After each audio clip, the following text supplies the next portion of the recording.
chez madame. Suzanne, en t'en allant, défends qu'on entre comme un jeune sonne. Avertissons Figaro de ceci. Quel est votre projet sur l'examen de cet écrin? Écoute, c'est là qu'elle a voulu passer les 3 ans de mon absence, qu'elle a mis au monde ce misérable enfant. Je me déteste de l'aimer. Au nom de Dieu, monsieur, remettez ce papier. En importun, que voulez-vous? J'entre parce qu'on a sonné. J'ai sonné, moi. Interrogez le joaillier qui l'a entendu comme moi. Mon joaillier, que Il veut-il? dit qu'il a un rendez-vous pour un bracelet qu'il a fait. Ah, faut que tu reviennes un autre jour. Les misérables femmes en se laissant séduire ne savent guère les mots qu'elles apprêtent. Nos désordres à nous ne leur enlèvent presque rien. Ne peuvent du moins leur ravir la certitude d'être mères. C'est bien inestimable de la maternité. Tandis que leur moindre caprice, un goût, une étourderie légère, détruit dans l'homme le bonheur. Le bonheur de toute sa vie. La sécurité d'être père.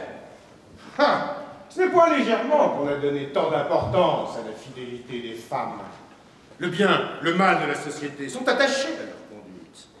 Le paradis ou l'enfer des familles dépend à tout jamais de l'opinion qu'elles ont données d'elles. Calmez-vous, voici votre fille. Monsieur, on vous disait si occupé que je n'ai pas osé vous fatiguer de mon respect. Occupé de toi, mon enfant, ma fille. Regarde autour de toi. Choisis. Ne vois-tu ici personne digne de posséder ton cœur? Mais vous l'avez tout entier. Appelle-moi ton père. Mais voyez comme elle est fraîche et belle. Qui t'a donc fleuri si matin? On n'a pas fleuri, madame. C'est moi qui fais des bouquets. N'est-ce pas aujourd'hui, Saint-Léon? Oh, charmant enfant qui n'oublie rien. Monsieur Béguis! Oh, mais je crois qu'il n'est pas pour ici. Je peux l'attendre, il va rentrer. Mein Gott, j'attendrai pas monsieur en compagnie de vous. Eh bien, mademoiselle, avez-vous deviné l'époux qu'on vous destine? Mon cher monsieur Végis, vous êtes à tel point notre ami que je me permettrai de penser tout avec vous. Sur qui puis-je porter les yeux? Mon parrain m'avait dit, regarde autour de toi, choisis. Ce ne peut être que Léon. Qui?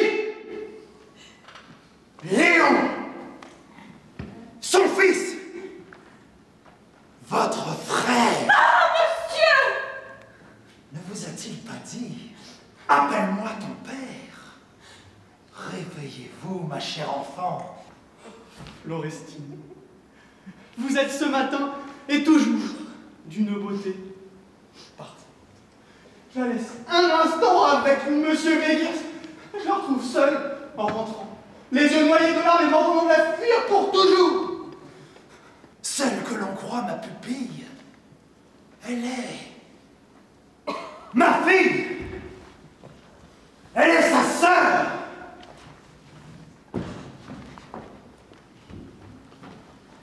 Florestine, Expliquerez-vous cette énigme? c'est à moi, mon père, à l'expliquer. Pardon, je dois mourir de honte. Sur un sujet assez frivole, je m'étais beaucoup oublié. Son caractère généreux, non seulement me rend à la raison, mais il a la bonté d'excuser ma folie en me la pardonnant. Je lui rendais grâce lorsque vous avez surpris. Ce n'est pas la 100e fois que vous lui devez de la reconnaissance. Au fait, nous l'en devons tous.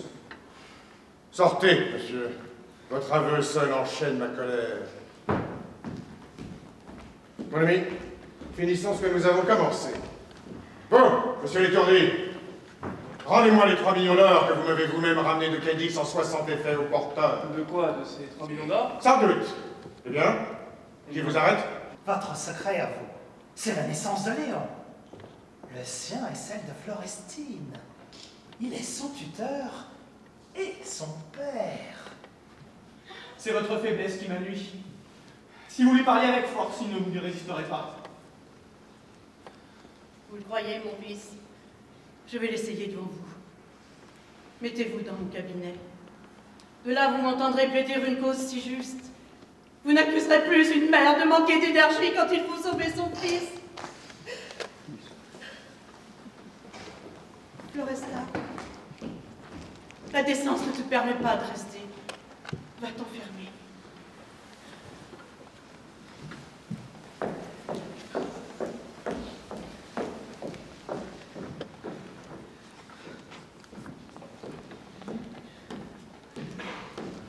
Madame, on dit que vous me demandez. Monsieur, asseyez-vous, je vous prie, et prêtez-moi votre attention. Non, j'entendrai debout. Vous avez mis dans ma maison cet enfant étranger que vous osez nommer mon fils. Laissez-moi m'enfuir. Non, vous ne fuirez pas. Connaissez-vous cette écriture? Elle est pourtant tracée de votre main coupable. Madame, aspirez ce flacon.